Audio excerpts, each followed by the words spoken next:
Hi hello welcome to my channel spice and smiles. అందరూ ఎలా ఉన్నారు?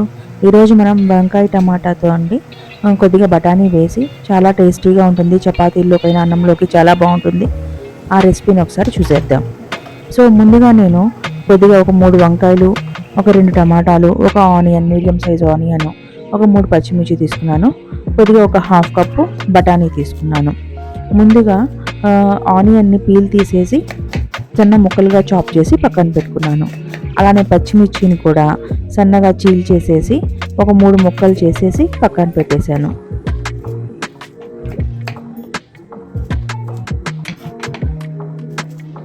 అలాగే టొమాటోని కూడా చాప్ చేసి సన్నగా చాప్ చేశానండి, పక్కన పెట్టుకున్నాను. ఈ వెజిటేబుల్స్ కటింగ్ అయిపోయిన తర్వాత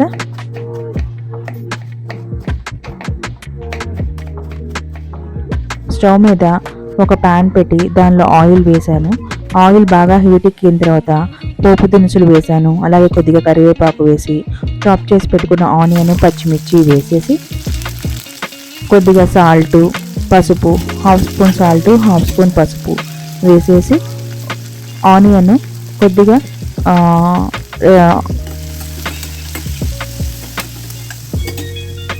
ఆనియన్ బాగా ఎర్రగా వేగక్కర్లేదండి, కొద్దిగా కలర్ చేంజ్ అయ్యేదాకా మగ్గితే సరిపోతుంది. అయిన తర్వాత కొద్దిగా నేను ఒక హాఫ్ స్పూను అల్లం వెల్లుల్లి పేస్ట్ వేశాను. అల్లం వెల్లుల్లి పేస్ట్ పచ్చి వాసన పోయేంత వరకు కొద్దిగా వేగనివ్వండి. సో ఈ అల్లం వెల్లుల్లి పేస్ట్ వేసిన తర్వాత ఇంకా నేను వంకాయలు ఇలా చాప్ చేసి పెట్టుకున్నానండి, సన్నగా పొడవుగా చాప్ చేశాను. ఆ తర్వాత ఇలాగా వంకాయలు, బఠానీ, అలాగే టొమాటో వేసేసి కొద్దిగా హాఫ్ స్పూన్ ఇక్కడ సాల్ట్ వేయండి. ఈ వీడియో నచ్చితే తప్పకుండా లైక్ చేయండి, షేర్ చేయండి. తప్పకుండా సబ్స్క్రైబ్ చేసుకోండి. ఒక 5 to 10 minutes అలానే మగ్గనివ్వండి. ఆ టొమాటోలో వాటర్ వచ్చి అంతా ఇంకిపోయేదాకా మధ్యలో తిప్పుతూ అలా ఉంచండి. అలా టొమాటో ఈ వాటర్ అంతా ఎగిరిపోయిన తర్వాత కొద్దిగా ఒక హాఫ్ గ్లాస్ వాటర్ వేయండి. అదంతా మగ్గేదాకా ఉంచండి. అలా మగ్గిన తర్వాత వాటర్ అంతా అబ్జర్వ్ అయిపోయిన తర్వాత ఒక హాఫ్ స్పూను, ఒక 1 స్పూన్ ధనియాల పొడి, ఒక 1 స్పూన్ కారము వేయండి.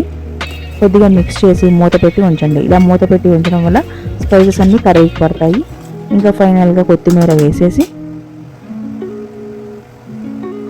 ఇంకా స్టవ్ ఆపేసేయండి. సో ఈ విధంగా వంకాయ టమాటో బఠానీ వేసండి, చాలా బాగుంటుంది. ఈసారి ఇలా ట్రై చేసి ఇలా ఉంది తప్పకుండా నాకు షేర్ చేయండి. ఉంటాను, బాయ్.